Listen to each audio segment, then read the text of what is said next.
Need a boost? Sometimes all it takes is tapping into your inner cool.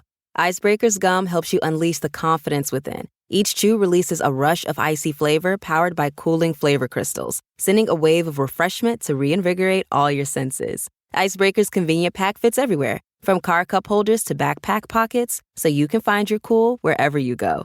Grab Icebreaker's gum online or at a store near you. You know what's really terrifying? That unfinished college degree lurking in the background, just sitting there, waiting for you. That's where Southern New Hampshire University comes in. With flexible online degree programs, there's no commuting, no rigid schedule, and no more excuses. Plus, they have some of the lowest online tuition rates in the U.S.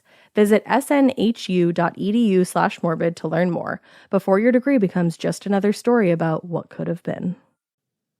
Chilling crime cases are mysterious, but finding coverage shouldn't be. With the State Farm Personal Price Plan, you have options and can personalize your plan to help create an affordable price so you can get back to cracking all of life's bigger cases. Talk to a State Farm agent today to learn how you can choose to bundle and save with the Personal Price Plan. Like a good neighbor, State Farm is there. Head to statefarm.com to get a quote. Prices are based on rating plans that vary by state. Coverage options are selected by the customer. Availability, amount of discounts and savings, and eligibility vary by state. Hey weirdos, I'm Ash. And I'm Alaina. And this is Morbid.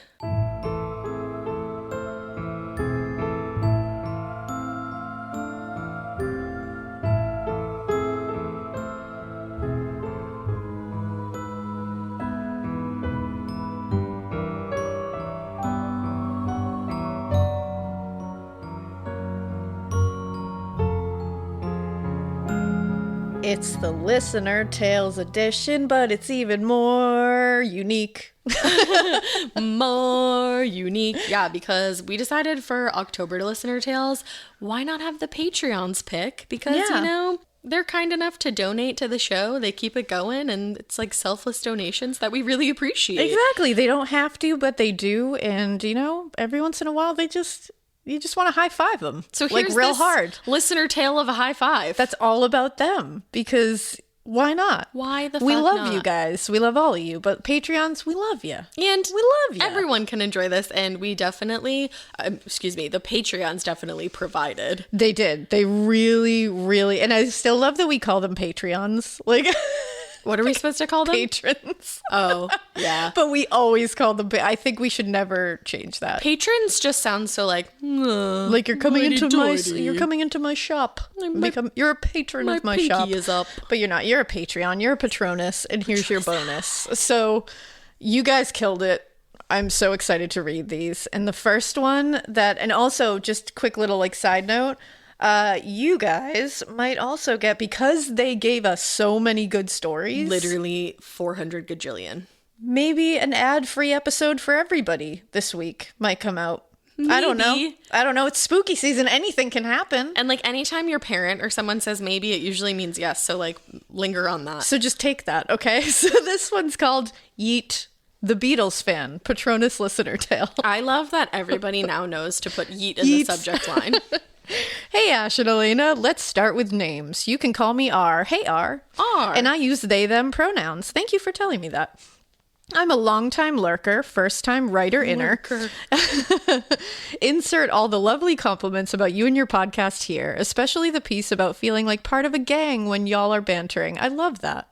I grew up in Massachusetts. Woo! But in Western Mass, so a little bit of a hike from you, but not too bad. I was going to say Western Mass is really not that far. And we love it there. And I always love hearing you talk about our home state, especially now that I live in Richmond, Virginia. I've attached a puttifa of my listener tale, and I hope you enjoy it. It's not super ooky spooky, but it's got some twists and turns that I think will keep you on your toes. Enjoy. My best, R. Thank you, R. R, let's get it. So R was kind enough to also give us some content warnings. That was nice. Cool. Content warnings, brief discussion of suicide completion, brief discussion of childhood abuse, mentions of marijuana use, mostly with coded funny euphemisms, but not always. Marijuana. And actually, they are correct. There's some hilarious euphemisms for marijuana in this. I love your guys' euphemisms It's for amazing. marijuana. Creepy happenings in a cookie-cutter city apartment. Language that is not safe for work. Calling my cat an asshole because she is, but that doesn't mean I don't love her very, very deeply.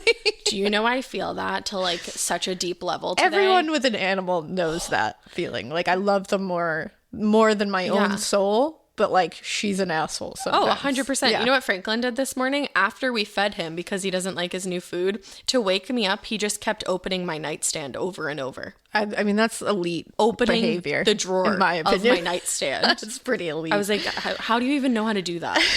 So we're getting into ours. Let's go. Situation here.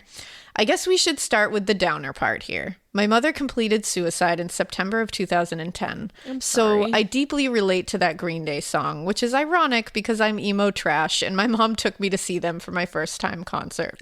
Aw. Ruined me yeah. right in the beginning. She was a very sick woman who suffered unspeakable traumas in her life, and unfortunately she wasn't able to heal herself in the way she needed.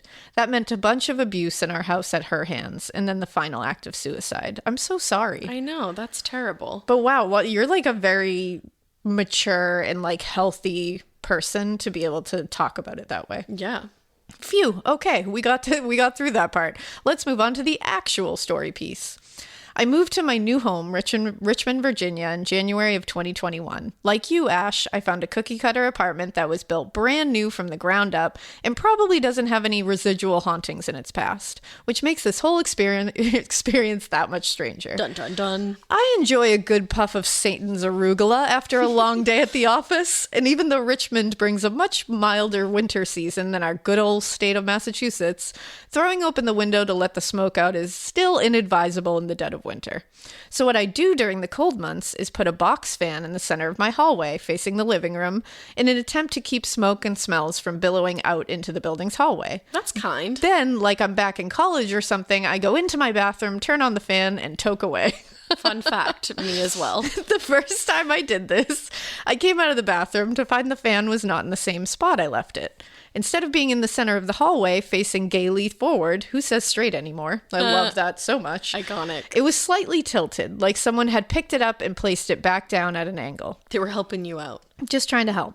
Well, as much as I believe in the supernatural paranormal powers beyond our control, I am, like you, Alaina, a person of science. Hell yeah. In the sense that I will always seek the logical, scientific answer before jumping to ghostly conclusions. Honestly, I think that's healthy. You look at that first. If you can't find that, then you know what? Paranormal. Ghosts. Yeah. I'm not actually a scientist like you, Alaina. I just play one on TV. And that's not even true either. It's just a bad joke I make. I literally was like, for a second, and I love that I have this up in front of me. I was like, what? And then I was like, oh. That's amazing. That is a really funny That's joke. a good joke. So anyway, I experimented. I put the fan back in its original position, and I watched it as it ran on the highest level in the center of my hallway. The fan, as I suspected, shook itself into a tilted angle based on the powerful motor.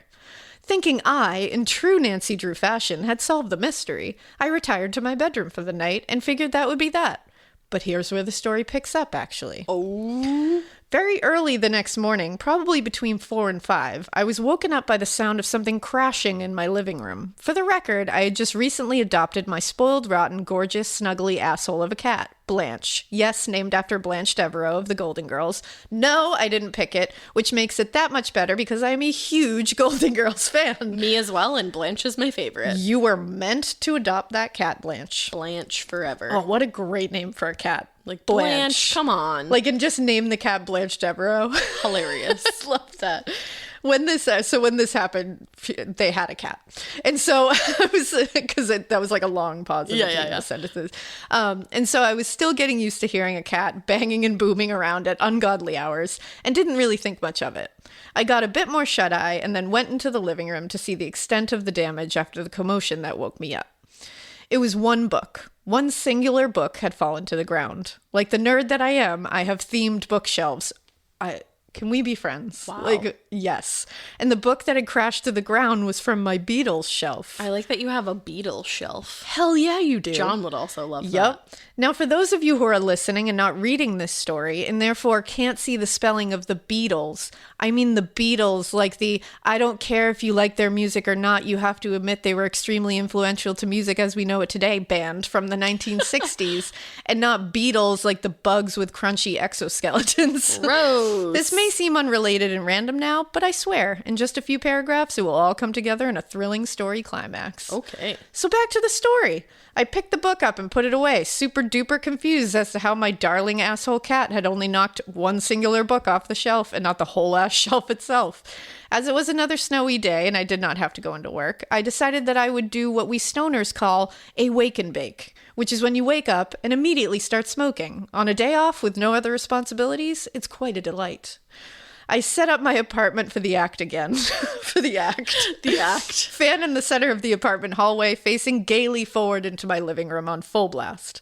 I step into the bathroom and turn the fan on in there, shut the door, and go to town. Now, I don't know about any of you out there who indulge in the jazz cabbage. I'm screaming. Jazz cabbage. Oh, but I often will get so distracted scrolling on my phone, etc., that quite some time can pass between finishing smoking and getting up. 100 gazillion%. There I was on the bathroom floor for like an hour scrolling on Instagram before I decided it was time to get up and move my silly ass to the couch. So I get up, I open the door, and my heart freaking leaps into my throat. Because the fan that was in the center of my hallway is now right in front of the bathroom door. No, thank you. I kid you not. Good thing I was already in the bathroom, because the fright that I felt upon opening the door and seeing the fan right in front of me while my leg hair swayed in its wind, I almost pooped my pants. Oh my God.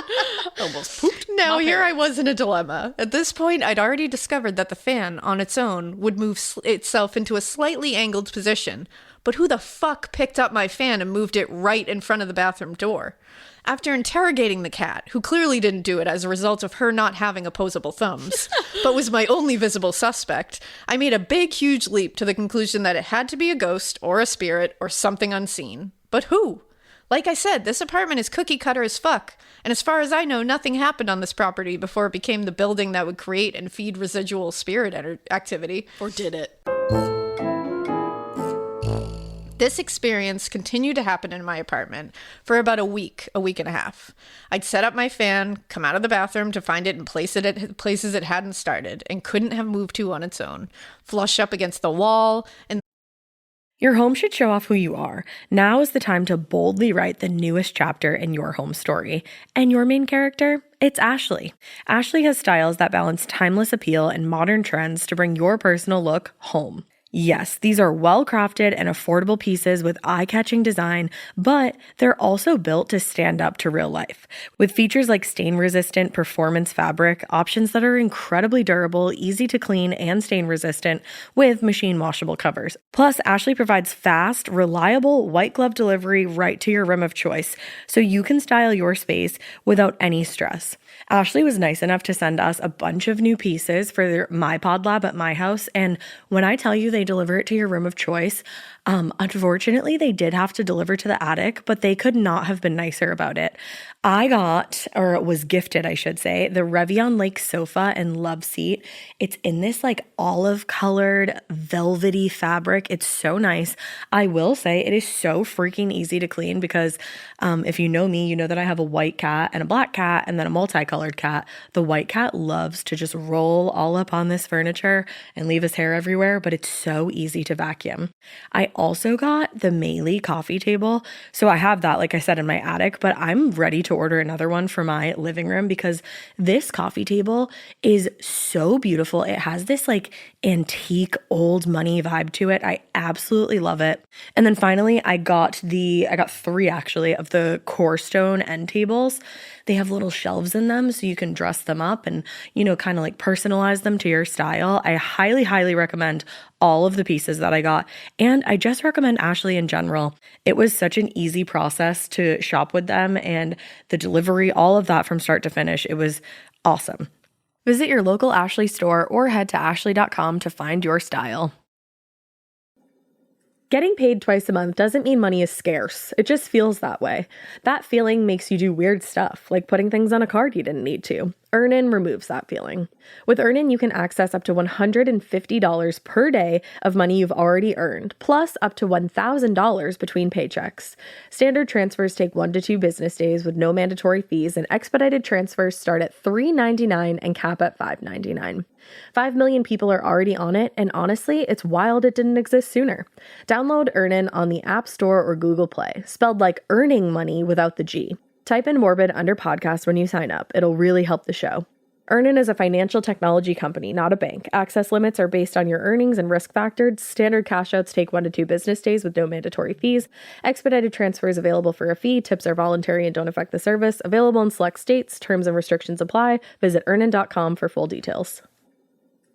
Corner near my front door, turned completely around. It was wild. They did not want you to toke in the bathroom. In this time, too, items continued to fall off of my Beatles shelf. Always just one item. Either the book or the yellow submarine Hot Wheels car I have tucked in between the items on the shelf. I want to throw that out there because in just one paragraph, now they will converge.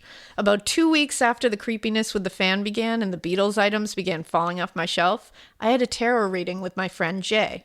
Jay is an amazing witch who is so attuned with the universe. I always enjoy hearing her interpretation of the world and what's happening in it. I love Jay. Jay. So, everybody needs a Jay. Like, you two just seem awesome. So Jay and I meet via video chat and I begin by asking, Jay, can I start by telling you my ghost story? And of course, because Jay is also a spooky weirdo, she said yes. So I told her everything in great detail, like I've just done for you all here in this puttafa. And when I finished, I was so surprised by her initial response. Without skipping a beat, and in the most casual tone, she said, "Sounds like your ghost is a Beatles fan. Does that ring any bells for you?" Why, yes, Jay, that did ring a bell for me. In fact, I knew immediately who my ghost was. "Oh my God, it's my mother," I told Jay. Oh my gosh. See, despite my mother's trauma and flaws and the terrible, terrible happenings at her hands, my mom and I were thick as thieves when I was a kid. On Friday nights, we'd sit in the garage of the house I grew up in, and she'd smoke her cigarettes and drink her Miller Lite, and I would have my rinky-dink boombox that we'd put Beatles CDs in, among other amazing classic rock artists, and jam away all night. Aww. Whenever we'd take long road trips, Help was a go-to driving album. I even received the Beatles movies from her over the course of my several birthdays. In short, the Beatles were like our band. Oh my God, Oh ruin my God, me right now. I just got full chills. After I admitted to Jay that I knew exactly who my ghost was, she wasn't surprised at all. See, Jay also grew up in a tumultuous environment, and part of why I so deeply respect Jay and her practice is that she's a very trauma-informed witch. We chat a lot about our healing, and Jay even recommended several book titles that have been life-changing for me. Wow, this is like amazing. You want to hit me with those I was titles? just going to say, this is like really amazing. Which is why I was just blown away by what Jay told me next. "I'm not surprised," she said. "When we pass on, we gain a new perspective on our lives. We're able to see ourselves and our actions in the ways that we couldn't while we were alive." That makes sense. Jay then told me the story about her friend, T, whose mother was also very harmful to T, and who came back to visit T after she passed. T's mom was pretty terrible, and she visited T one night in a dream after she had died. T's mom wasn't apologetic, but she was able to tell T that she realized everything she'd done to T while she was alive was not cool at all. "I think," Jay continued, "because of all the work you've been doing on healing your trauma, your mom might be coming back for a conversation. Maybe she's had time to see the errors of her ways with this new perspective we gain, and maybe, unlike T's mom, she's apologetic." Huh. I was stunned. Actually stunned. I think I sat there in silence for a good awkward minute before I was able to say anything. Jay, who always gives me a unique, thought-provoking perspective to chew on, had just given me a bite bigger than my mouth, which is pretty damn big, admittedly. While I was sitting there in stunned silence, my bedroom door, which was ajar, was pushed open ever so slightly. This snapped me out of my deep thoughts, and I perked up a little bit. "Jay, I think my cat just came into the room. Not to change the subject, but you should totally meet her." Oh. So I leaned over the side of my bed to see no cat staring back at me anticipatingly. I looked under the bed, no cat. Looked into the hallway, and there's the cat on the couch, sleeping, all curled up on a pillow. She did not do that to Yodel. I ran back to the computer and looked right at Jay and told her that the door, at being ever so slightly pushed open, could not be my cat, because my cat was asleep on the couch. We shared a delighted, scared scream. Again, we are spooky weirdos, and continued on with our reading. And that's where the story ends, rather abruptly and rather anticlimactically, I suppose, despite tantalizing you all and claiming it would actually be very climactic. Oh my goodness. The fan has absolutely continued to do its acrobatics when I plug it in into the hallway. For instance, I had a friend stay with me this past weekend, and we both love a fan as white noise for sleeping. Me too. So we plugged it into the hallway so we could both have the effects. She was in my bedroom, I took the couch. Every morning when we woke up, the fan was in a different position than it was when we plugged it in for the night. But the Beatles paraphernalia has remained on the shelf since. Huh. That's interesting. Yeah. I haven't tried to have a conversation with my mother, but I think that's all in good time. Unlike some of the other stories of mothers who have passed on, like the owl story that brought us all to tears. Oh, I will never forget that story. Or the woman who saw the black orbs outside her house and heard her parents say, "That's not us, baby, don't let them in." That also. I just got chilled all over again. Literally look at my arm. My arm Yes. just went full goose. Yes. Oh. My mother and I have a very different relationship. Marred by her behaviors, hardened by the trauma she left me with. Side note, Ash, let's talk. I think we have some similar experiences in our backgrounds. Oh, I'm sorry. I was honestly thinking that the whole time. When I'm ready, I think I'll pursue that option. And until then, I'll be okay with the fact that she comes to visit me every now and then and scares the crap out of me by turning my damn box fan when I'm not looking. Oh my God, I love that. You're a much better person than I am. I would literally seek out a paranormal an exorcist. No, a paranormal restraining order. Yeah, right. Who can I talk to about Which is that? almost like basically an exorcist. Basically. Actually, that's exactly what that is. But first of all, thank you for that story. Second of all, you are an incredibly enlightened, healthy, mature individual who is incredibly impressive. And it very much comes across in your writing. It does. I felt the vibe. It really does. And I think you have a very healthy outlook on the whole situation. And I hope that you get where you want to get with it. I do too. You just fucking rule. That was cool. Go. And also your friend Jay sounds awesome too. I know. Can we hang out? Can we hang out? Let's be friends. Thank you so much for that, R. Thank you. All right. My next one is called Get Off My Piano and Out of My Room, an Aussie Patreon listener tale. Hell yeah, Aussies. And it says, "Hey, Ash and Alaina, not sure if this will make the cut, but here you go." It did. Spoiler alert. All right, so it says, "Hey, weirdos," and the lovely Ash and Alaina. Before I begin to regale y'all with my spoopy tale, I just want to say a huge thank you to the incredible, beautiful, witchy bitches. Oh, thank you. I've been listening to your podcast for about 2.5 years now, and it feels like I'm chatting with friends every time I tune in. I wish you could come to Australia, but I get it, Face. But I get it. I get it. You got a lot of big, huge We want to go spiders. there too. I really do. It's also a very long flight. It's such a long We'll flight. try. We'll Yeah, try. we will. Someday. I've always been interested in real crime and the paranormal, probably because I want to understand, one, why so many women are targeted by horrible, sick, and nasty, mostly male oxygen thieves, as we just damn well try to get on with our lives, and while we keep the world moving. Yeah. A, because patriarchy. 1A, because patriarchy. And 2, what the hell was that old man doing in my room? Answer. I get it. Wow. Your guess is as good as mine. Please feel free to use my name. Answer. Answer. We're discovering this. I thought they were like sub 1A. Yeah. Please feel free to use my name, Mel. Hi, Mel. Hello, Mel. I found your fantabulous podcast just before I was diagnosed with early stage breast cancer in May of 2019. I'm really sorry to hear that. Yeah. One very weird coincidence worth mentioning about that was that I had my breast scan and scary results on my beautiful mom's birthday, who I sadly lost to cancer back in 2004. Oh man, I'm so sorry. I am too. Anywho, as I underwent treatment, 2 surgeries, and was reacquainting myself with my deliciously comfortable bed, recovering from said surgeries, and also while driving to and from my radiotherapy appointment every day for 6 weeks, a 110-kilometer round trip. Yes, Australia is a big place, and I live in a small regional town without easy access to cancer treatment. Oh, man. That's horrific, and I'm really You're sorry. like a warrior. Listening to your...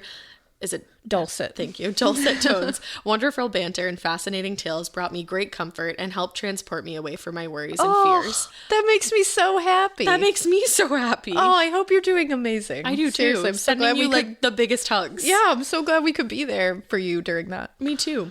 So thank you. Thank you. Yeah. I have learned that ultimately everything is relative, and I am truly lucky to be here enjoying my beautiful life, raising my amazing 15-year-old daughter. Oh my God, I love this. Side note, I work in child protection and have found your podcast both insightful and interesting in that context, especially as I grapple with the at times heartbreaking work. Honestly, you are incredible. Yeah, anybody who works in child services, like child protective services, I am hats off to you, man. I was literally just thinking I can't even, I can barely read a case about child abuse of any kind. So it's like, you deal with the worst things in society. I don't know how you do it. Hats off to you, man.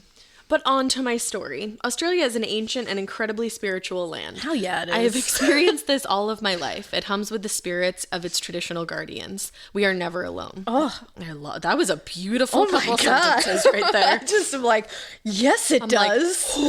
Like, you know what? That flight isn't that long. Let's go. Let's go. My fellow Aussie listeners will understand what I mean. The bush is beautiful and terrifying at the same time. There is something very unsettling about it, and at times you can just feel how ancient it truly is. And there's something really creepy about old farms, there is. Yeah. With aging cattle runs and overgrown car skeletons, particularly when you notice the eerie quiet. Oh, hell yeah. I could see that. It was 1980. Yes, I am 53 years young. Get it. I wrote gets it. Or I said gets it. When I was about 14 and about to start grade 8, that my mom, younger brother, and I moved from inner city Sydney to the Southern Highlands in New South Wales, a beautiful place. What a culture shock that was. No one at my high school swore. Oh, I would not have lasted. And boy, was it cliquey. Side note, we lived about 40 kilometers from Belanglo. Thank you. State Forest, you know that I was place. just going to say, I do. I just can't say words. Need I say more? He had recently been active in the area, and I truly believe there are many more victims. 100%. Me too, friend. I can't even Ash is having a moment. I really am. Like, full disclosure, I have the worst cramps right now, and I'm really pushing through. How do I say that again? The forest? Belanglo. The Belanglo State Forest is also a part pine plantation. And you know how quiet, dark, and creepy they are? Ugh, gross. Mom had recently completed her teacher training and was hoping that a move to the country would give her security, enable her to get teaching work more easily, and also distract us from the wiles of the city. It worked. I was in a one-horse town away from everything, and for about 2 years, I hated it with a passion. But it all turned out well in the end. I finished school with a minimum of fuss. Hey. We rented an old farmhouse on a massive acreage whose owners still ran sheep and cattle. I was terrified of the big cows being arrested on City Chick. Walking past them on an afternoon was truly horrific. Those big, this is hilarious.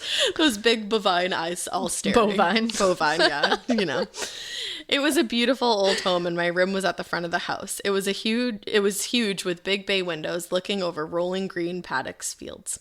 My bed was close to the windows. Yes, I know. Ugh. I had a fireplace. Ooh, a fireplace in your room to my right in the corner opposite my bed, and there was enough room for my piano, which was located against the far wall near my bedroom door. I loved that room. Well, at least for a little while. Sometimes I would have my fire going, as during winter it was a cold place and I found it comforting. I would spend the dull weekends attempting to sketch the scenery and, when forced, practicing on my piano. Oh, this sounds lovely. It really does. It sounds like the beginning of a freaky movie, though. Yeah, it does. Not long after we moved in, my best friend came to visit for the school holidays. She was a very spiritual person and had her fair share of paranormal experiences, seeing many ghosts, having had...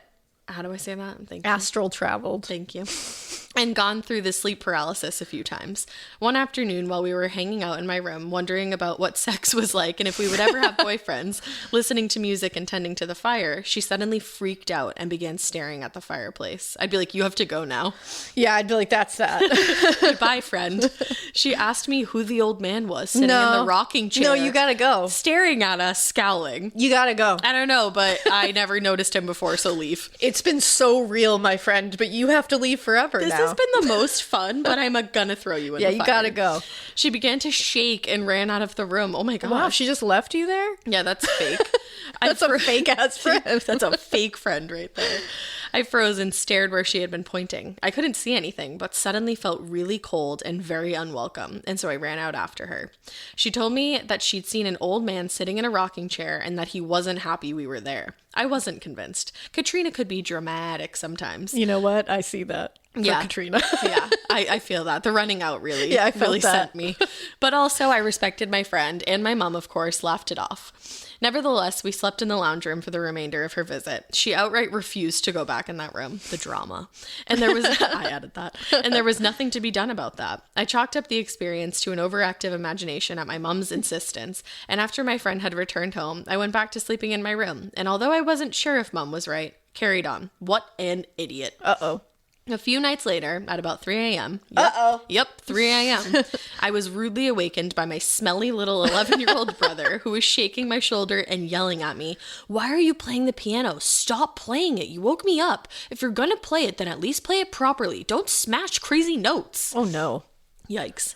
He had turned on my bedroom light. I also love that he woke you up to be like, stop playing the piano. I'd be like, I am literally asleep in You're this like, moment. I am not currently playing the piano, Clearly, my friend. I am in slumber. My dude, I am sleeping.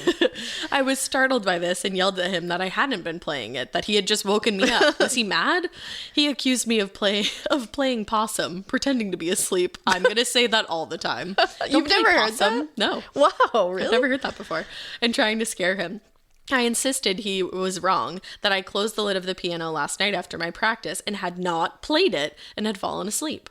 "Then what is that?" he yelled, pointing to the piano. I looked over at the piano and to my utter horror, saw the lid was open and my sheet music was scattered all over the floor. I booked it the hell out of there and ran to my mom's room. She was fast asleep and hadn't heard the commotion. I knew she would be mad, so I didn't wake her, and I slept in the lounge room again that night. The next day, when Mom asked why I was in the lounge room, I told her what happened, and she again dismissed my fears. I dragged her to my room, protesting that my sheet music had been scattered everywhere and the lid was open. To my further horror, I saw that the lid had been shut and my sheet music was stacked neatly. Oh, now they're just messing with you. That's not right. Oh, why? I love that it says that. Why, oh, why? Mom told me I needed to stop with the nonsense and reminded me that I had a beautiful room. You did and I have was a beautiful expected room. to stay in it. Honestly, me as a mom. You did have a This beautiful room is beautiful. Sleep in it. Your room is aesthetically pleasing. You must stay in it. For about a week, I would periodically feel eyes staring at me and just couldn't get warm. I don't love that. I hate that a lot. I would hear footsteps in the long hallway and see shadows, so I just moved out of that room and took up residence in the lounge room. Fortunately, we moved out not long after that. I will never forget that experience, and to this day, my brother and I reminisce about that night. I never found out about the history of that house. I wonder what happened there. I do have other stories about near abductions as a child and young women and two unwelcome human visitors to that house asking to use the phone when I was alone one night. Perhaps another time. No, perhaps? today. Please. Whenever. Sorry for the length of this story. Never be. I hope it's suitably creepy. Sure it was. Lots of long distance Aussie love to y'all, Melanie. Oh, sending it right back to you, Mel. Oh, giving you the biggest hug for that story and just for everything in the world. Damn. Love you, mean it. Also, that room sounded awesome. But also horrible. But also horrible. But you know what? I've been having some weird, things going on. That we have a security camera, a little monitor in my youngest Do I even bedroom. know about this? Yeah, I told you, it's nothing crazy, but it's just kind of head scratching. Because we have a little camera that is a motion detector camera. So if she is to jump up or wake up, it'll give me a notification and will tell me to go in there. So that she doesn't eat herself out of the Exactly, crib. because she tends to eat herself out of the crib. She do. So the other night, I was sitting there and, we have this whole thing where John's the one who puts the youngest to bed. I put the twins to bed. And I had finished putting the twins to bed. I went downstairs. I was doing some writing and I get a little notification that says there's motion in her room, which I was oh, John's just putting her down. Yeah. That's where the motion is. And so I look at the thing and it gives me a little recording, a 5-second recording of what the motion is. Nope. He wasn't in that room. Homegirl, you did not tell me this. Well, because what happened was the other day, during the day, I got 3 notifications of motion in that room. Where was I? I think you were here. You didn't tell me. I think I wasn't sufficiently Are we even friends? spookied out enough, I think. I was oh, weird motion in that room. But all of a sudden I'm what's going on? I cannot. I'm like mad at you. You know what? I think maybe it was my mother-in-law that was in the room that I said it like casually to. Yeah, maybe I think I just did or something. Yeah, and I think I just like moved on because I didn't want to like dwell on it. I want to dwell on it. But last night I was like, oh, okay, that's an interesting. I would have brought my sage. It's definitely interesting. I don't know. We'll see what happens there. She doesn't seem like, you know. Yes, she does. She doesn't even sleep through the night. I know, but she doesn't seem seem scared. Yeah, if she seemed scared, I would be alarmed, but she just doesn't like sleeping. But yeah, it's strange. Maybe it's like a nice spirit who's like trying to be like, I'm trying to help you. Maybe. They'll try to get her to sleep. That's so bizarre. Yeah, it was a very strange thing. Because we had a regular monitor up there before that didn't do a motion thing. It would just always, and this one just happens to have that extra motion detection thing where it will record a little snippet of video. And yeah, that's been an interesting That's funny that you say thing. that, because the night, like I think it was like a way long time ago when I babysat, and I put the girls to bed and it was like totally fine. I've never felt weird in their room. And then I was putting the little one to bed and she woke up, so I grabbed her and I just went to sit in her room instead of like in you guys' room, and I just like felt super weird in there. Yeah. And I've never felt weird in like any other area of your house. Yeah, me neither. So I don't know. We might. But then like I also feel like I feel weird like in a baby's room sometimes. Like I felt that way like when the girls were little. Yeah. Because like Paranormal Activity ruined me. I know. I think like it's been the subject of so many scary. Yeah, that like it's like freaky. Yeah, you automatically are like, what's happening here? Wow. Yeah. I'm shook a little. Yeah, it was definitely a real experience. A moment. You know, we'll see. We'll see. All right, we'll just see. I guess we will. We'll just see. So let's move on to the next listener tale. Patronus bonus, awesome. But yeah, I thought I had something that rhymed with Patronus bonus, awesome, gabonus. There you go. There it is. This one's called Yeet Ghost Smoking Doobies Energy Vortex Bedroom. Hell yeah. And their putafa says Kesha listener tale, and that's why I picked it. That is for Ash. I love Kesha. And this is amazing. It says, hey, girlies, you can call me Kesha. Fake name. Had a feeling. Because it has the $sign in it and everything. Literally. I feel like whenever anyone starts these, they tell you when and where they listen to your podcast. So I'll start by telling you that I listen to you guys every day at the gym. Thank you. And there's a specific reason for this. I have ADHD, so it's hard for me to listen to music because I wind up solely focusing on how the sweat is slicked on my back of my neck as I'm running, or how there is a fuzzball in my sock which is hitting my pinky toe. Podcasts are my savior in this regard. When I listen to your fun and light banter about the cretins of humanity, I literally only pay attention to you, and I actually forget that I'm working out, which is honestly crazy because I'm asthmatic. Anyway, thanks for that. That's so funny. I love how casually it's like, whoa, nuts, I can't breathe, so it's crazy. You rule. Sigh. It was honestly hard to choose which story to tell you. I had to choose between... Look at this list. Look at this fucking list. The helpful soldier ghost at Gettysburg College. Please send that too. Send it. The time I was cursed by a witch. Please send that. The time I tried to buy weed from an Uber driver in Croatia and almost got kidnapped. Yep, send it. The time I slipped into a parallel universe during a lucid dream. Send that yesterday. Come on. The many mafioso. The Sherwin-Williams summer sale is here. Get 30% off select paints and stains or 35% off their newest product, Emerald Symmetry, July 17th through the 27th. Whether you're looking to refresh your interior or your exterior, they've got the colors to bring your vision to life.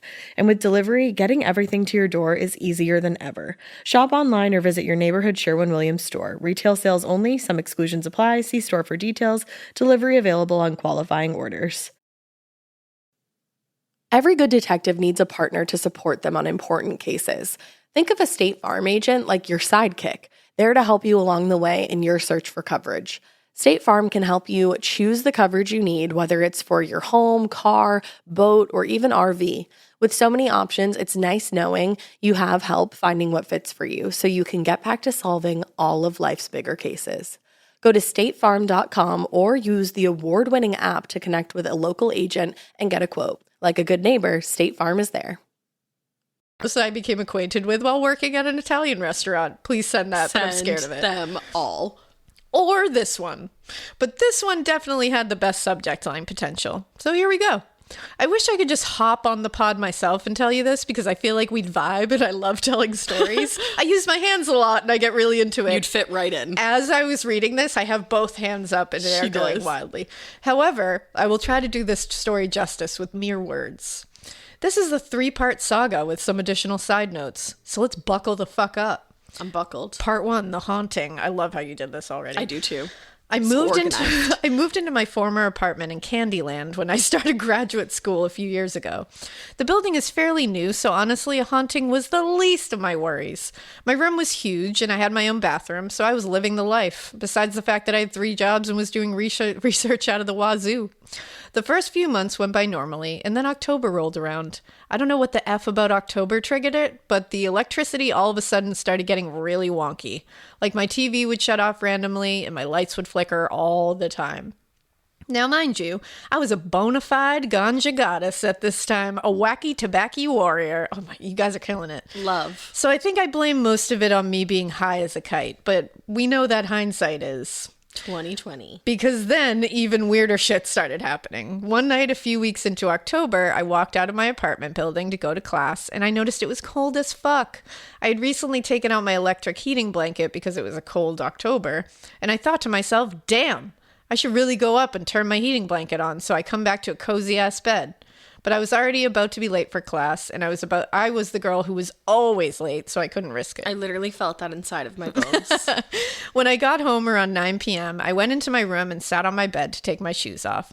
I thought, it's so toasty in here. I thought to myself, I smiled, let me make it even more toasty with some heating blanket action. I went to turn it on and, what? It was turned on already. What the fuck? I know for a fact that it was not on when I left because I contemplated it, then left, and regretted it. I went and asked all my roommates because I was a little spooked. Obviously, none of them cared enough to enter my room without my permission and turn my heating blanket on without me asking. That's just a weird thing to do. Whatever, it must have been a glitch. Except it happened again, and the ghost apparently didn't think I had it warm enough. I know for a fact it was not a glitch this time. I had left for a double shift at the restaurant I worked at, so I turned my blanket off at 12 p.m. before I left, and the level was at 4. Not only that, but the blanket goes off after a certain amount of hours, so I couldn't have left it on. I got home around 9 or 10. And the blanket was once again turned on and up to level 8. The ghost said, bitch, you're cold as fuck. I'm cranking the shit up. For real, though. I think whoever it was wanted to prove to me that it was them. I also love how, carrying this ghost is. I love it. Get warm, It's babe. really cold out. Yeah. But it didn't stop there. Oh, no. A few nights later, I woke up and the pair of flip-flops that I wear around the house was neatly placed on the pillow next to my head. That's my favorite. Okay, the heating blanket I could get. They wanted a bitch to be cozy, but what the fuck was this about? The most out-of-pocket experience came on Halloween weekend. I'd worked a double at the restaurant, sang some karaoke, then headed home to schmoky a little tokey with the girls. Me and 2 friends were chilling on my bed in my room, and we wanted to make a recorder bomb in picture attached, by the way. That's the most innovative thing I've ever fucking seen. Ash showed it to me and I was like, you know what? That's innovative. I literally, and then I went, back in my day, we used to just use a Gatorade bottle. Oh, and back in my day, we just used those recorders in school. I learned how to use the recorder in 3rd grade. Yeah. We used to have it sounds really weird. We used to have a basement music class. Wow, that's really sketchy. No, I'm not even joking you. We would go into the basement and learn how to play the fucking recorder. I'm so unsettled by that. Yeah, my childhood is weird. I don't know. I'm very unsettled what we would do. by that. This basement recorder playing, I can't. I used to love it though when it would be spooky and rainy. I'd be like, ooh, spooky recorder time. Hell yeah, spooky. Every recorder time is spooky recorder time. Let's be real. Oh, that's what recorders sound like. So the picture of the recorder bong is attached, which is exactly what it sounds like, a recorder with joints in the holes. My one friend and I started to roll up, and this is where it gets weird. I was showing everyone the gorgeous J I rolled, and I stick it in one of the holes. I love that. Literally wrote, Then asked my friend if I could have hers to put in too. She goes to grab it off the tray and says, wait, it's not there. I'm like, okay, did it fall? I shit you not, we looked everywhere. We cleared the tray one item at a time, and it was not there. She was like, I legit just put it on top of the grinder. So we were all like, huh? Disclaimer, none of us were high at this time in preparation of smoking our beautiful musical creation. I love that it's like, disclaimer, none of us were high during the making of this story. I love it. We started searching my room, but like, where the fuck could it have gone? My room is always very clean. I'm a Virgo. Oh, okay, there you go. Yep. So there really wasn't anywhere for it to hide. At some point, we realized that something was fucking with us, and I yelled out, "Hey, I understand you think this is funny, but I just want our joint back, please." And I shit you not, I had this like flash in my head that was like, it's going to be somewhere very obvious on a flat surface. And I go, "Guys, it's going to be on a flat surface. Look on my dresser table." And I look on the bed, and it's on top of the grinder that we had moved off the tray to look for it, neatly placed like nothing had happened. I yelled, "Thanks, that was funny." We all laughed. I love how nonchalant this all is. They're like, what the fuck? That was funny. We all laughed it off, but that was the last straw for me. I had to know who was fucking with me. Don't be stealing my J's. So I did it. I called a medium. I love that Hell that yeah, was the you last did. action. You were like, you know Yeah, what? Don't I gotta fuck know. with my ganj. Part 2, the communication. She arrived the following week. When she stepped into my room, she said she immediately felt dizzy. Great, LOL. She literally told me. You're like, but I made it nice. She literally told me that my room was a small energy vortex. I love that she's just like, "Hey, I feel dizzy. This is a small energy vortex. I don't know if you knew that." I gotta let you know something about this room right here. So she literally told me that my room was a small energy vortex, something we would all love to hear, no? I feel like that could be like a good HGTV show for Halloween time. Like a medium comes into your house Is and your tells room a you where small your energy vortexes vortex? are. Like, just tell me all the weird shit that's going on in my house. Small energy vortex or bust. Check. Trading energy vortexes. I love Trading that. energy vortexes. You decorate my energy vortex, I'll decorate yours. That energy sounds vortex or list it. Oh, okay. No wonder rent was so cheap. They knew. They knew. I sat on my bed and she sat on a chair across from me, facing me. She immediately looked over each of my shoulders, first the right, then the left. I instinctively followed her eyes because, like, who's there, bitch? She said that there were presences that immediately came out to say, "What's up?" 2 over my right shoulder, which were family members, and 1 over my left shoulder, who was a young man. This younger man seemed to not be directly related to me, but more so utilizing the room as an energy field to communicate. Cool. She stated that one of my family members was an older man and that he really wanted to talk. As she said it, she clutched at her throat and started breathing heavily. I was like, holy shit, is she about to go all Rosemary's Baby in here? But then she said he might have had impaired breathing when he died. And I knew immediately that it was my grandfather on my mom's side who had passed away from lung cancer. Wow. I was very close with him before he died when I was 4. Oh. That just like hurts my heart because my twins were really close to their grandfather and they were like 4 when he passed. Yeah. She told me that he said to learn to communicate better with my mom, which is a sore spot in our relationship, and that I need to write more since it used to be one of my favorite pastimes. Wow, what a good grandfather being like, write more. I used to want to write children's books. That's amazing. Do it. You're so funny. You could write really good ones. I was just going to say, you do it. And you're fucking innovative. You came up with a recorder bong. Like, don't write about that. Like, for real, I'm gonna hound you until you write a book. Yeah. Every episode, we're gonna be like, hey, Kesha, write that book. Imagine if like word got out to like the Kesha, and she was like, okay, and she was like, I wasn't planning to write a children's book, but okay. No, seriously, Kesha, write that book for real. You, Kesha. I was shook because it was so specific to my life. The medium also told me that he was the one who put my flip-flops on the bed. As for the heating blanket and other electricity, that was the other family member, my Nana. That's precious. They're working together. She died when I was 9, and she had lived to be 100 years old. Hell yeah, Bad Nana. bitch alert. The medium told me that the one thing she needed to tell me was to eat more. She was a little old Italian woman. Oh my God, I'm obsessed. Dude, Ma's not even Italian, but why would that be her? Oh, 100%. Literally. This was also super relevant because I was simultaneously battling bulimia at the time. Beat it, woot woot. Hell Good for yeah, you. Kesha. Wow, that's like wild. Seriously. And disordered eating from my various medications. Wow, I'm so sorry you went through that, but like, what about us? So I actually did need to eat more. I was stunned by these messages. They were really taking care of their little They grandbaby. were. I bet you're wondering about that misplaced joint. That was definitely not Nana or Papa. Well, that, my friend, was the young dead man who had a liking for my room. The medium said that he was around my age and had a connection to Candyland, the town I was living in. She said he did not die peacefully, but was content and happy now in the afterlife.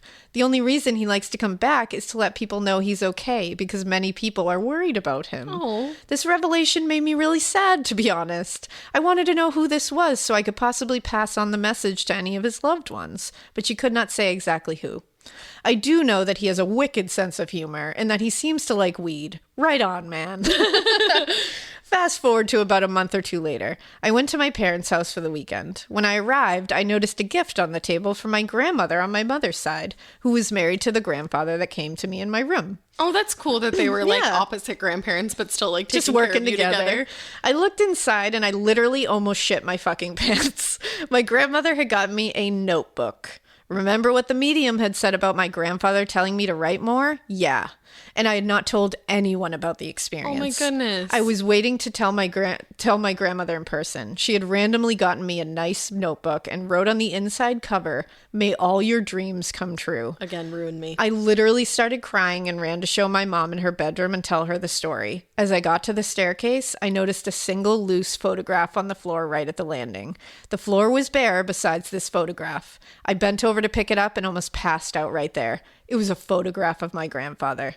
There was not a photo album or empty frame around for it to have fallen out of. It was like he placed it there himself to remind me that it's always with me. Oh, part 3. Closure? Question mark? I could not shut my mouth after this experience. It was so beautiful and calming to know that the people we love are still here with us in some way. It really is. It is, for sure. Because of this, my friend and her family decided to hire the medium as well, because her family's house is teeming with energy. There's been more than one possession. Oh, okay. Casual. Oh, just a casual drop of possession. I won't go into detail about their experience because that's personal to them. Good for you. However, I was there when the medium came and she was able to tell me a few more things about my own spirits. She told me that the young man had followed me, and because of the heightened massive vortex energy at my friend's house, which was actually a lot stronger than that of my bedroom, she was able to communicate with him a little better. She confirmed that the young man was actually someone who had committed suicide at the school that I was attending. I knew of this person, and my heart dropped. She told us that we could pass along the message to his family and friends that he's doing okay and that he's actually thriving in the afterlife. I just got like a huge, massive chill. Although this was nice in a way to know that he was okay, the energy brought with it something very fucked up. The medium told us that there was a young girl covered in blood in the kitchen. She said that this girl was murdered and that she had not yet crossed over. Oh, I have full chills right now. I do too, like literally on my legs. She was basically stuck because of her untimely death and because they had not gotten her killer yet.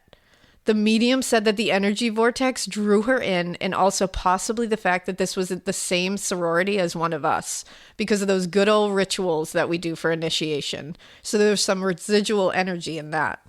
The thought of this poor stuck girl still haunts me to this day. And if you want me to tell you who I think it is, let me know, because her story could definitely be an interesting case. I would love to somehow free her. Holy shit, yeah.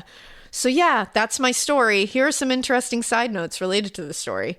My grandfather once came to my mom in a dream and told her that he left her a present. The next day, she found out she was pregnant with my sister. That is beautiful. I want to scream. That is beautiful. So beautiful. Wow. The grandmother that gave me the notebook is actually my mom's stepmother. My mom's real mother passed away when my mom was 6 from colon cancer on November 7th. I got a kitten shortly after all these spiritual events, and drum roll please, his birthday is November 7th. Oh my goodness. I had also had a premonition about this kitten the previous year during a Reiki session. His name is, oh my God, I love it. His name is Alexander Hamilton, in case you were wondering. I was. Alaina was. So thank you. I smoked weed at a frat party once with the deceased young man in my room while he was alive. That's Whoa. wild. Whoa. That part like really sent me. What a hefty side note you just dropped. For real. Thanks for sharing this. I've been in the throes of writing my thesis for the past year. Hell yeah. So this was super fun to write. Honestly, it was pretty cathartic as well. I haven't talked about this in a while, and it was a lot while it was happening. So I don't think I ever truly processed everything. But getting it all out on paper was super healing. I definitely cried while writing this. Aww. Thanks again, ladies, and keep it weird. Someone can finish this. But not so weird that all of these fucking things happen to you, but like maybe do keep it that weird, because I would love if any of this happened to me, because all of it was so sweet and nice. It turned out to be so beautiful. I loved it. Much love, Kesha. Also included pics of my kitter for your love viewing presents. They have a gray kitter, and I Oh, love what gray a kitters. beautiful kitter! And that fucking I mean. And one of the photos is like the cat looking surprised, and it just says surprised. And then the next one is him laying down. It says handsome. Hey, I have that cat tree too. And Franklin does that as well. Yeah, and I'm telling you, Kesha, who wrote that, write a children's book. You got it. You'd be so good at it, I can tell. And I want your children's book to read to my children. So my please God, do that. yeah. I'll encourage you the whole way. I got you. Yeah. Writing is tough, but I get it. So I will encourage you all the way. I think you can do it. I'm telling you. Do it. Do it. All right, my next one is called The Time I Encountered a Baby Stealing Demon. Ash, you are astrologically obligated to pick mine because I'm an Aries and we love us some Gemini. Wow. I love Aries as well. My husband is an Aries. I love Juan. And he loves Ash. Yay, so look at that. Ash and Alaina, please enjoy this spooky ass shit that happened to me as a kid. Love you guys. Love you. Hey weirdos, I'm manifesting that y'all will see my listener tale and pick it, even though I know you're going to get a fuck ton of submissions. Well, look at you, you manifesting son of a bitch. You won. Here we are, you manifesting son of a bitch. I love how intense that was. Anyways, like everyone else, I want to start by saying that when I found your podcast, I was currently listening to a different one that a friend had recommended, and it was boring as shit. I started searching through the true crime. I added the through the true crime, and I found you two. On a whim, I picked you guys, and I have loved you ever since. You are both so funny and engaging, and I love nothing more than when you two roast the fuck out of some of these assholes. I love hearing Alaina's perspective as an autopsy tech. I hope that's the right terminology. It is. It is. And Ash has me dead on the motherfucking regular. So thanks, you guys. I love ya. Thank you. I love you. Anyway, my listener tale is about the time I went to spend the night at my aunt's house and some real demonic shit went down. But first, I'll give you guys a little backstory on me and why this ended up being horrifying for me. My name is Jade. Feel free to use it, so when you read this, I can scream and do a little excited flappy arm movement or something. Hi, Jade. Hi, Jade. Insert screaming and flapping arms here. Yay. I grew up with a mother who was very connected to the spiritual side of things. And by connected, I mean she's been seeing, hearing, experiencing weird shit like this since she was a kid. Get it. And she loved telling my paranoid, overthinking, terrified ass all of these stories, which I will probably have to send another time because there are so many good ones. She even used to take my brother and I ghost hunting at the cemetery, which was low-key kind of awesome. What a cool mom. Yeah, I want to be that mom. She would bring a tape recorder and a digital camera, and we would speak to people there, dead peeps, of course. While there, I would just wander around and follow her, basically hearing a one-sided conversation.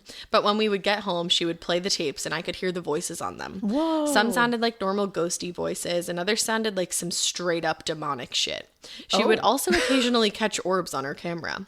Even though I was down for the cemetery trips, I never wanted to hear any of her other stories because I would always get stuck on them and make myself miserable thinking that it was only a matter of time until I would finally have some sort of encounter. I would tell myself it wouldn't happen because I don't claim that shit, and all those spooky bitches need to leave me the fuck alone, okay? Well, little did I know that I was in for a fucking experience, all right. At the place I least expected it, too. To this day, I still have no explanation for what happened. I was headed to my dad's house for the weekend, and I'd like to also preface this by saying my dad's side are a bunch of skeptics, and my mom's side were not, so I never really talked about her stories to my dad's side, because they would all laugh and assume it was all bullshit. That sucks. I knew that shit was true, though. Anyway, I don't remember my exact age, but I was a kid. The plan that weekend, 4th of July, was to visit my Nina, Tio Josh, and cousins on base at Camp Pendleton. There was going to be a huge beach party, and it was going to be so much fun. Well, the beach party came and went, and my dad told me it was time to go. It was around 1 a.m. at that time. My Nina knew that my little... Getting scared is one thing. Getting a thrill is, well, you want more of those in your life. The Genesis GV70 is built to thrill, baby. A thrilling yet elegant design always makes driving the GV70 an exciting adventure. Its powerful athletic stance screams performance and turns heads. Everybody's looking at you, girl, or boy, or whoever. Command the road and experience a class-leading standard 300 horsepower, oh my god, Plus, discover the different dynamic drive modes for all different terrains. Choose between the different terrain modes for whatever road conditions you may encounter. The Genesis GV70's award-winning technology and performance lets you drive with comfort and drive with confidence all at the same time. It's an exciting SUV with intuitive tech that can make your ride smooth even when the road isn't. And its blind spot cameras allow you to see what's next to you. It's like having eyes on the side of your head. That's pretty iconic. Its performance, by the way, is measured not only in power, but in how it makes you feel confident, sexy. The Genesis GV70. Learn more at genesis.com and feel the GV70. Okay, let's have some real talk, just one-on-one for a second. I know you know this feeling. You start your period and the only pad that you have available is uncomfortable. It's like crunchy and weird. We can literally start our car from our phones, but we're still settling for crunchy, uncomfortable pads. Girl, listen, when you're looking for softness and protection, Kotex has you covered. They are changing the game with a completely redesigned lineup of pads and liners that are designed around what women actually want, like Kotex Bamboo. Kotex Bamboo has a 100% bamboo-derived viscose top layer that provides ultra-soft protection, which means you don't have to worry about feeling itchy or uncomfortable. It's like the worst feeling ever. It's gentle on the skin and it's made without fragrance too. Check out Kotex.com for more details on the new and exciting launch of Kotex Bamboo, available in regular, heavy, overnight, and daily liners. Every flow covered. Now available at retailers nationwide. Cousin Danae and I were super close, so she told me I could spend the night if I wanted, since they were heading back to the family tomorrow. Of course I agreed. We were headed back to her house, and she set me and my two cousins up in the living room. I had the couch, and Danae and her little brother Isaiah were sleeping on an air mattress on the floor. I believe Isaiah was 2 and Danae was probably around 5, which would have made me 11 or 12. From the couch in the living room, the front door was in plain sight, and to the right of the front door was a hallway that led to all the rooms. However, that night it was so dark that the hallway was pitch black. The only light in the living room was the tiny glowing blue ring of light from the DirecTV cable box, and a bitch was scared of the dark. I laid there staring at that little blue light because I couldn't fall asleep, and occasionally would look up at the ceiling fan too. Suddenly, I heard this sound that kind of seemed like all the power in the house went dead. The cable light turned off, and if I remember correctly, the fan stopped too. I can hear that sound. It's like, if you can hear it, it's like, that, literally, like all the power's like, just goodbye. sucks in. Goodbye. I gotta chill. I need a break. Okay, go. I gotta leave. I'm bored. I don't want to do it. That's what it says. That's what it sounds like. All of the above. All of it. I didn't get why, but I still necessarily, hold on. Sorry, still recovering from my own joke. I didn't get why, but I still wasn't necessarily spooked. I kept lying there. But then I noticed that little Isaiah and Danae started to stir in their sleep, which I thought was a little strange, but kids are weird. So I was like, it's probably still fine. All of a sudden, I started to hear this loud, ragged, inhuman, and heavy-ass breathing. I'm out.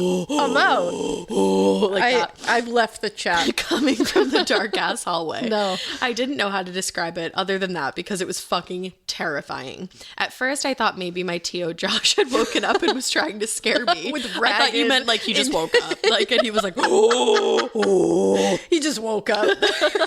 Oh, Josh is up. Hi, T.O.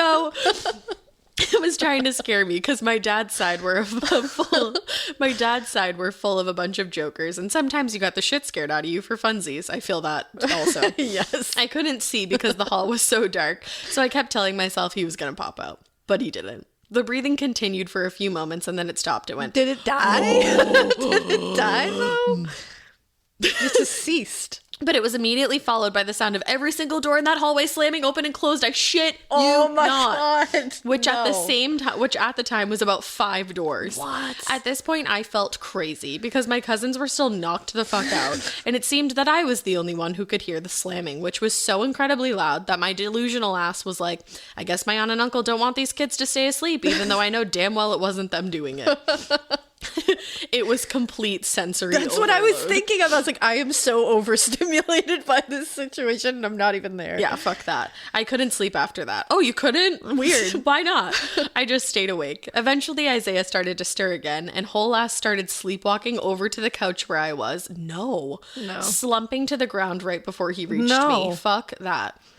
A few minutes later, my Tio got up for water or something, obviously very sleepy, and I told him Isaiah was fussing, and he took him back to their room for the rest of the night. After that, I fell asleep, not knowing there would be more to come tomorrow. Just another small preface for this next part. My little cousin Isaiah could not speak yet, so when he was called, he would respond with, huh? He wasn't tall enough to reach any doorknobs, nor did he know how to open doors. That weekend, this is important for the end, I promise, my Nina was talking to my Nana about how she bought him these little baby flip-flops, which have a strap for the back of the heel to keep them on his foot. Oh my God, so cute. I just picture a little baby's foot. We'll come back to this later, though. Okay, so the next day, Isaiah, Danae, and I were in Danae's room. Danae was showing me her toys, and Isaiah was playing a plug-and-play game on the TV. As I was sifting through Danae's dolls, I picked up this little one with a purple dress and a wind-up on the back. I felt so weird holding that doll, kind of off in a way I can't explain.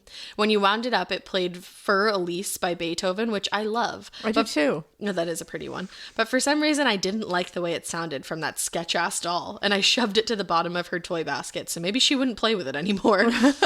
My Nina then called us from the kitchen to come and eat.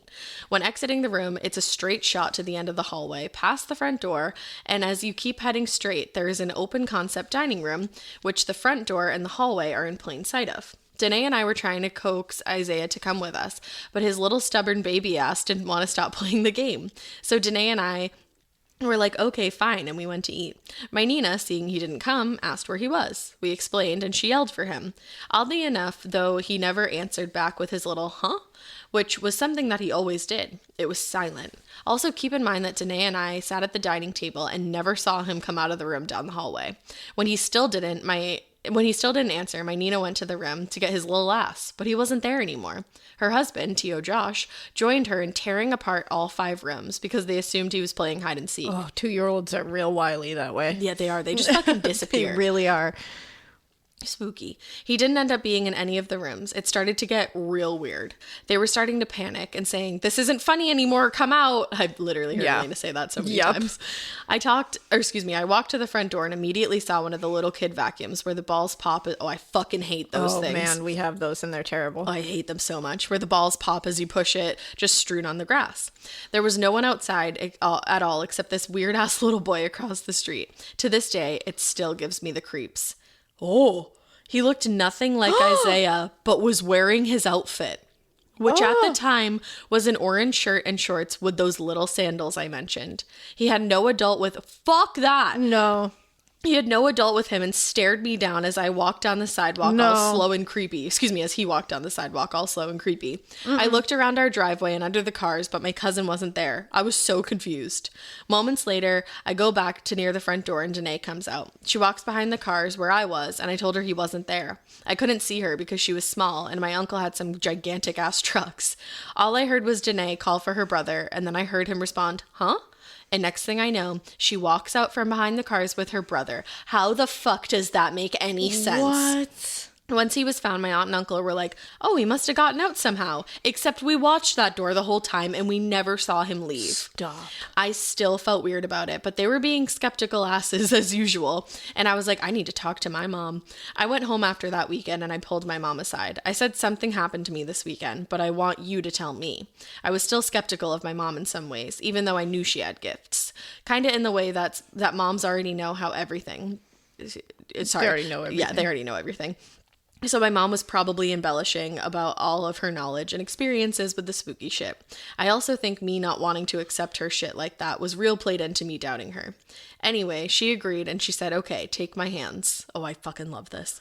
I did, and she closed her eyes and started small by describing imagery from that weekend. I'd like to remind y'all that my dad's side are skeptics and my mom doesn't talk to my aunt, so there's no way she would have already known what happened.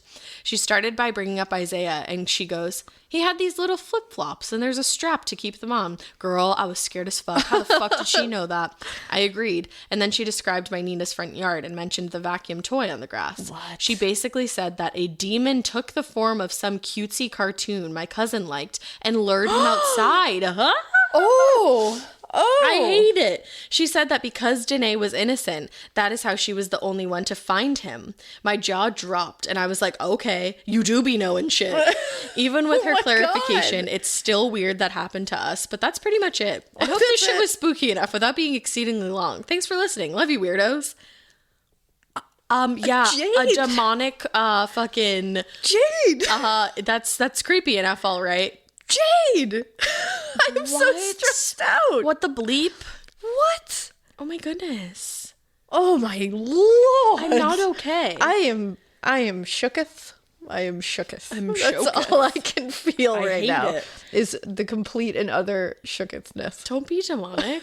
That's really scary. The fact that he took the image of his favorite cartoon character And was like, come outside. No. And the fact, it must have been like some kind of poltergeist or something because how all the lights went off and then he was sleepwalking. Like, Oh, that's so fucked. I hate it. No, I hate it. Kids Ooh, are so Jade. fucking creepy. That was crazy. And wow. And your mom knows. And that I makes believe your sense mom. that the little cousin was the only one who could find him because she didn't. Because 5-year-olds know are any just of little that mush stuff yet. piles. That's Wow. freaky. Wow, Jade. Remember Wow. the shit that I used to come out with when I was 5 and we lived together at Mom Yeah, and Papa's? I do. Yeah. I was one of those little creepy asses who She was like, didn't have a "I body. see She you." was just made of bones.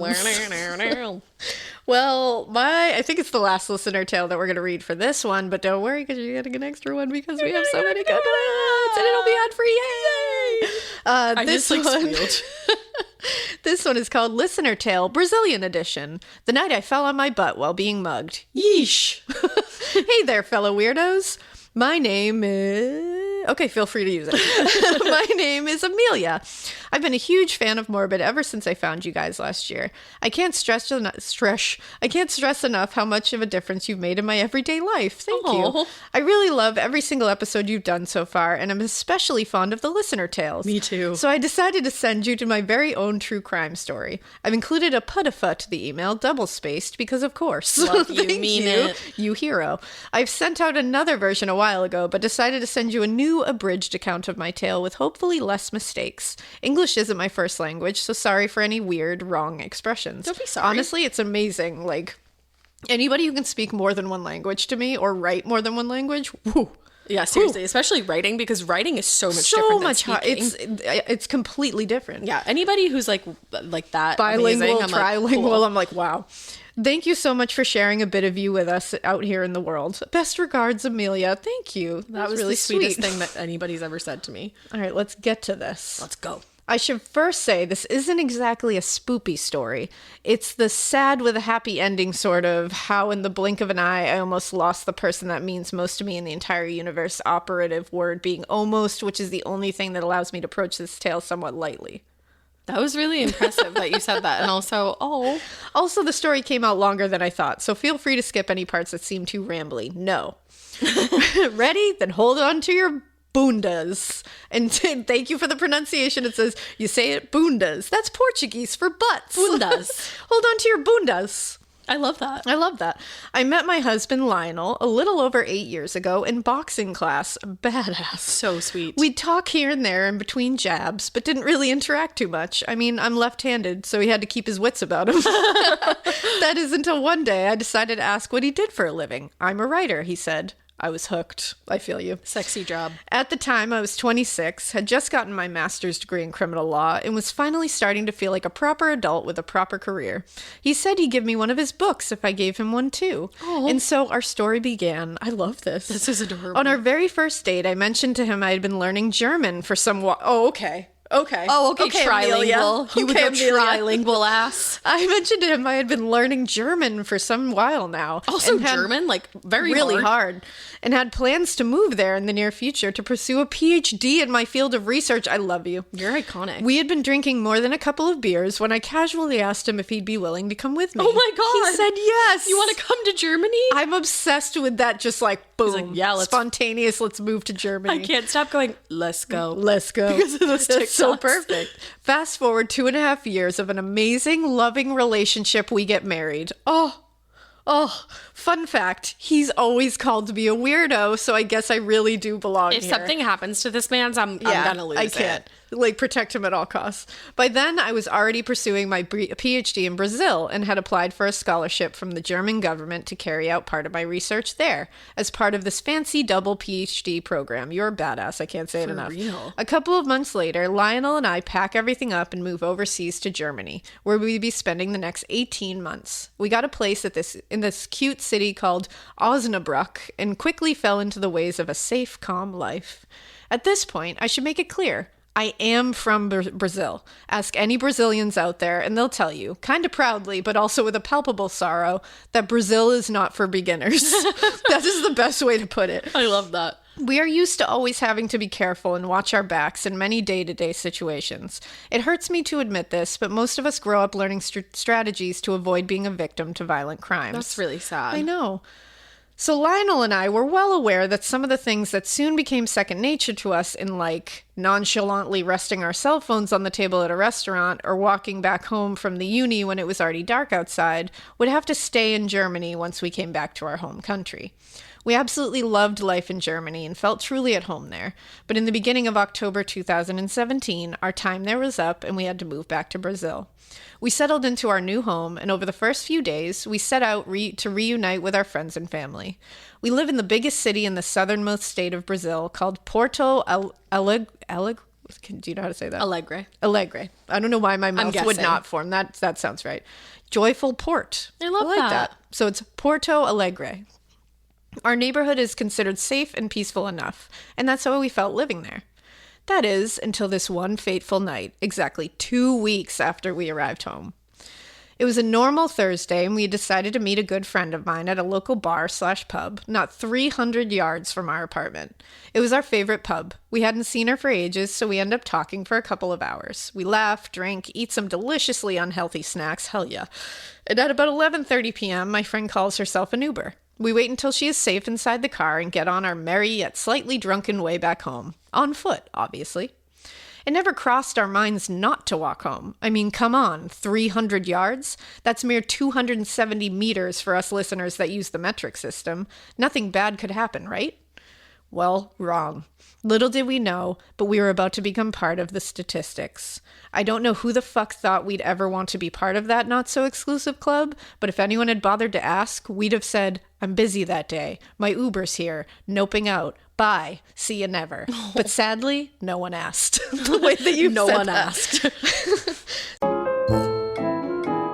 So we start heading home. Ours is a rather calm street full of gorgeous trees, but not very well lit. And it is deserted. Not a single soul is out there walking but us, and there aren't that many cars out in the streets either. We find it strange and decide to pick up our pace. Suddenly, I hear this loud screech of car brakes just behind us. I promptly turn around. That's when I get spooked as fuck.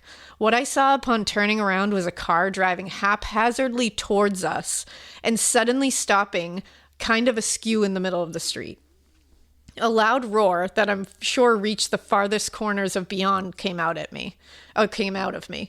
As I turn back around to face my husband, I fucking trip on something. No. Gravity shows no mercy. I end up on the floor. Not kidding. I fell beautifully on my butt. The bruise it left was deep and bigger than my hand. It took weeks to disappear completely. Oh, ouch. Also, I was laughing because of the expression beautiful Beautiful on my butt. As I was busy falling on my sweet ass. Like, this is, I love that you're like reflecting upon this moment as like, yeah, I fell on my great sweet ass. Two men come bursting out of the car, guns in fist, yelling like madmen at us, telling us what we already knew. We were being robbed. At that very moment, my kind, loving husband decides it's a good idea to try and get me help. Help me get up, which of course only made it harder for me to get back on my feet. Imagine the scene. As all this is going on, one of those two men starts coming towards us both, still yelling, pointing his tacky, shiny gun at us. All I could register at that instant was the rage in his eyes, the adrenaline on his face. This man didn't know what he was doing. Hardened criminals know to not spook your victims like that. It draws attention and is a recipe for disaster. They were young, barely 18 if that. Oh my gosh. And there were we, a woman apparently unable to get up and a man hunched over her, awkwardly trying to help. Oh. Two completely vulnerable victims. I got a glimpse of my husband's eyes and immediately knew what was going through his mind at that split second. He was afraid the guy would try and take me with him. One of the robbers approached us and Lionel kept on trying to protect me, holding my arm tight and partially covering me with his body. We weren't reacting per se. We all know you never ever do that. It was just instincts surfacing in the face of danger.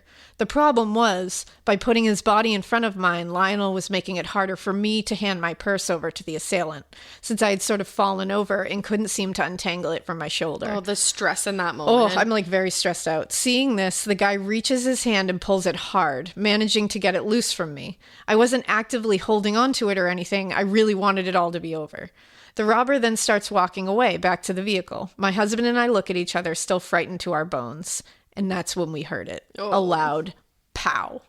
Still on the floor, Lionel immediately hugs me even tighter, trying to guard me. I look up, and from the corner of my eyes, all I can see is the man that took my purse, with his back turned to us, smoke coming out of his gun. I was relieved to see he was not facing us. Maybe they just wanted to keep us down so we couldn't see their car plates. Whatever the reason, the assailants quickly got back in their car and sped away. Lionel and I looked at each other once more and checked to see if we're okay. I finally managed to get up.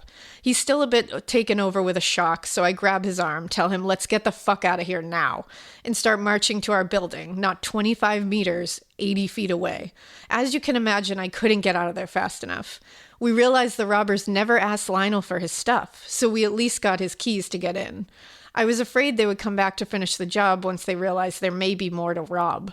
We got to the building, opened the front gate, then the entrance door, and finally reached the lobby. It's an older building, so there's this big atrium you have to walk through to get to the stairwell. I'm shaking and walking as fast as I could towards the stairs. I had walked something like 10 steps when I notice Lionel's not with me. I turn around to see him standing by the building's entrance with his face white as a ghost. He was holding his shirt up with his left hand. I freeze as I realize what that meant. Oh no. I think the bullet scraped me, he said. No, I said, that's a hole. Oh my god. It was a fucking hole. No blood, just a small dark hole in his chest on the left side. Oh no. I still remember how fast my mind started going at that moment, trying to process the situation. It was one of those long instants where a nanosecond feels like an eternity. I knew what had to be done, but I was so overcome by the sensation of helplessness. Different options started rushing through my thoughts. We need to act fast, and we need to put out all the stops. It's weird how sometimes your rational mind works faster than your emotions. The reality of it all hadn't really sunk in, but I knew the panic would catch up eventually. So I semi-thought, what the hell? I'm going to wake this whole building up because I have no idea what I'm doing, and my husband just fucking got shot. I turn to the first door I see and start banging at it with all my might, shouting as loud as I could for help.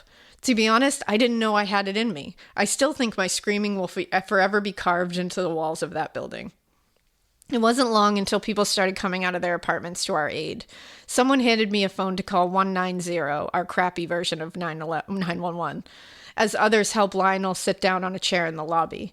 That's when I find out 190 is just the cops number. The lady on the phone informs me I have to call another fucking number to get medical assistance. Like, why can't she? I'm like, what? Who the fuck thought this system? Getting scared is one thing. Getting a thrill is, well, you want more of those in your life. The Genesis GV70 is built to thrill, baby. A thrilling yet elegant design always makes driving the GV70 an exciting adventure.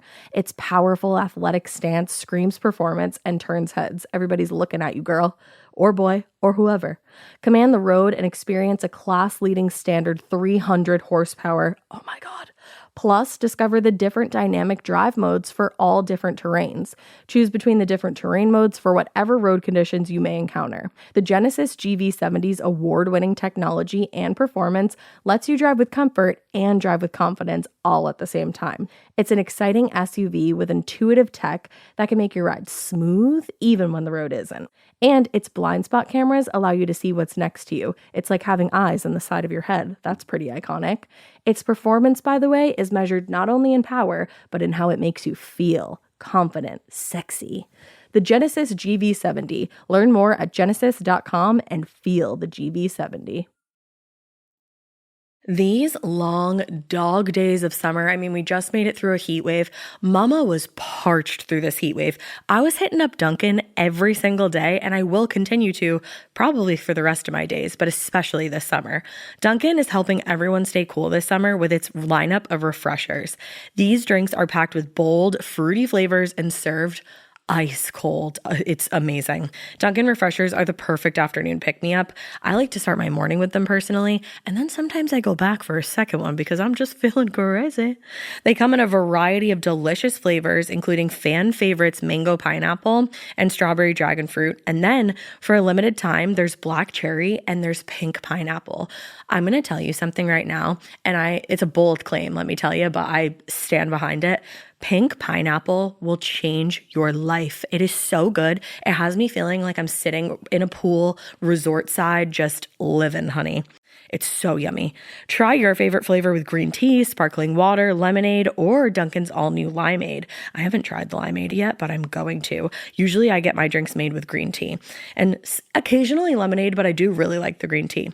Or if you don't want to build your own, try one of Dunkin's curated refreshers like the Cherry Lime Ricky or the Ultimate Pink Daydream. The Cherry Lime Ricky, scrumptious. I could drink like 3 of these a day. They're so freaking yummy. Head to Dunkin' today and find your favorite refresher. Dunkin' refreshers contain less than 1% fruit juice. Limited time offer. Out. I was just about to say that. Still yelling and starting to panic for real, I asked someone else to call an ambulance. We're lucky to live only 4 blocks from 2 major hospitals, so the EMTs reach us less than 5 minutes later. The cops were already there, carrying the hugest guns I ever saw in real life, asking me with urgency in their voices to describe the assailant's car to them. But how could I? Realizing it was pointless to try and question me right then and there, they leave in an attempt to find the criminals. It was chaotic. While all this was happening, I kept checking my sweet partner to see if he's okay. He seems calm enough to remember he still has his phone. At one point, I noticed he was, in fact, already messaging his friends, telling them to come take care of me. Come take care of her. Oh my God. Like, the first thing the paramedics did on arrival was listen to his chest. No lungs had been hit, and his heart sounded fine. The bullet had cauterized the entry wound, so no blood was coming out of that dark hole on the left side of his chest. Oh, wow. We jump on the ambulance and go straight to the hospital. The paramedics try to take care of me too, asking me if I wasn't hurt and telling me everything is going to be okay with Lionel. At the hospital, he is taken somewhere I can't go, and I'm left there, feeling lost and hollow. Oh my God, I feel this. Luckily, a friend of my husband's arrived soon after to keep me company. Oh. Anyone who has ever been in a hospital as a patient or as their family knows that its cold hallways are filled with endless wait and worry. Oh, yes. Time stands still, and there's nothing to do but sit and wait in a silence broken only by some empty small talk here and there. Still in utter shock, I ask for our friend's phone so I can call my bank and cancel my cars while we wait to hear from Lionel. It felt almost robotic, but it was all I could muster. An indefinite amount of time later, a doctor comes to talk to us. He tells me Lionel is doing well, but needs to stay the night in observation. It turns out the fucking bullet had traveled under his fucking skin and around his chest, ending up lodged on the side of his fucking ribcage, a few inches under his fucking armpit. Whoa. It could have been way more serious and fatal. Yeah. But for some reason, the bullet hit him in a weird-ass angle and never did enter the chest cavity. It was inexplicable. It's because you guys are meant to be together forever. That's exactly it. This is the moment I let it all out. I started sobbing uncontrollably, to the point I almost fell to the floor. All the emotions had finally caught up with me when I learned he was going to be okay. The doctors let me see Lionel, assuring me he was going to be just fine. After this, I go to our friend's house. I wasn't about to sleep all alone that night. There at 4 a.m., I called my dad. Surprisingly enough, he picks up and I tell him what happened. He adores my husband, so there was no doubt he was going to hit the road immediately upon hearing the news. It's a 4-hour drive to where we live. Up until that moment, I had only managed to call my mom while on the ambulance. She'd be jumping on an airplane first thing in the morning to come and see us. I was so thankful they'd both be there with us, but I still felt deeply alone. Laying on our friend's couch, I tried to grapple with what had just happened. It was way too surreal to be true. I eventually cried myself to sleep exhausted. Woke up 3 hours later, dizzy and swollen, anxious to get back to the hospital and see my best friend. Oh, Lionel walked out of there that same morning. As we walked back home, we observed the streets full of people rushing to get somewhere, not privy to this tragic event that had engulfed us the night before. It's a bizarre experience. His wound obviously still hurt a lot, but he had no major or lasting complications. The bullet was never removed. Oh, wow. It's still there. This weird lump on the side of his chest to remind us that we survived. Oh. As to the robbers, we'll probably never find out their identity. I won't go into the boring details of the investigation that ensued. Suffice to say, I never, not for 1 second, thought our case was going to be solved. However, something told me deep inside the criminals wouldn't make it too far before being shot themselves. You don't survive long when you're this inexperienced, impulsive, and violent. It seems to me that such a deep disregard for human life extends to one's own life as well. You're right. A couple of weeks later, I see on the news that 2 men had been shot by police while robbing people with the exact same MO not far from our place. Apparently, the suspects would rob a car and then proceed to drive around attacking pedestrians. I was never contacted by the cops in relation to this other case, and it honestly didn't matter to me anymore. By then, I knew I had already forgotten the assailants' wicked faces, so I'd be of no service anyway. Lionel and I focused on moving forward, on taking care of our mental health, and on overcoming the trauma from that night. I'm happy to say that we're both doing awesome, even through the pandemic, and I no longer get startled over the sound of a car driving past us on the street. The experience left a scar on our souls, that's for sure, but we've learned to see it as part of our story. Together, we survived. Oh, I'm literally about to cry. I know. Sorry if this was way too long. It was not. No. It is the first time I actually tell this story to anyone with all the details. Oh, thank I guess you. this is the time to say, keep it weird, but take it away, Ash. Not so weird that you're a giant piece of shit and you just shoot somebody in the middle of the street for their literal fucking purse when they're gonna cancel their cards anyway, because, like, why wouldn't you even think of that? And just never shoot somebody, because that's really fucking weird and you don't need to do that. But keep it weird enough that you are Lionel and Amelia and that your relationship is so pure and beautiful and that you love each other so much and protect each other. Yes. Like, what the fuck, guys? You are beautiful and I love your story. I know. Oh, Seriously. I'm just literally like, holy shit, I just love you guys. I'm so glad Lionel's okay. I am too. Oh, thank you so much, Amelia, for that. And guys, this has been amazing. Seriously. And we have a whole other one coming at you because we can't let them all just sit there in our inbox. So another one ad-free this week. You'll get 3 episodes this week because it's fucking spooky season. Woohoo! You deserve it. All right, so we love you guys, and we love you, Patronuses. And we hope you keep listening. And we hope you keep it weird. But not so weird that you have a piano that just randomly plays by itself in your room, because that's, like, not really awesome. Definitely keep it so weird that you have a little, like, freaking recorder thing that's also a bong. Like, definitely keep it that weird.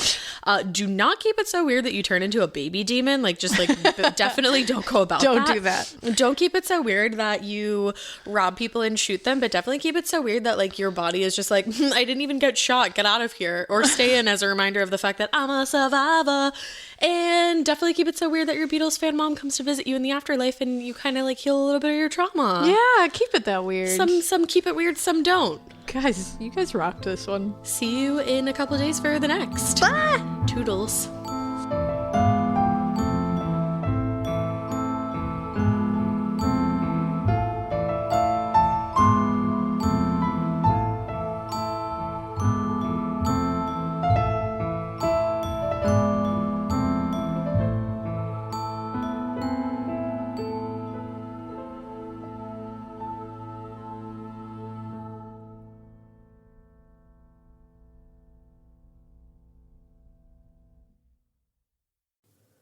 You know that feeling when you come home late from work and those puppy dog eyes just pierce right through your soul? Or when you're packing for a trip and your cat refuses to leave your suitcase? Yeah, we've all been there. Pet parent guilt is real. And you know what? It's completely normal. That's exactly why Hill's Pet Nutrition exists. They understand that being a pet parent means being human, with all of our imperfections and daily juggling acts. Hill's science-led nutrition helps you give more love than humanly possible. Whether it's those long work days or trying to balance attention between multiple pets, Hill's Pet Nutrition gets it. They've created science-based nutrition that supports your pet's lifelong health, so you can feel confident even when life gets hectic. Because you're only human, there's Hill's. Science does more. Ready to let go of the guilt? Find the right food at hillspet.com/podcast. That's hillspet.com/podcast.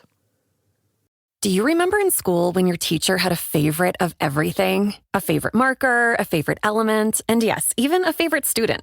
Who wasn't me, so let's move on. I want to talk about their real favorite thing. Kleenex tissues. According to teacher lists, Kleenex is the #1 facial tissue trusted by teachers. They're silky soft, help prevent skin irritation. And now, with Kleenex Snap and Go, you can take them anywhere. Stock up on the ultimate classroom favorite. For whatever happens next, grab Kleenex.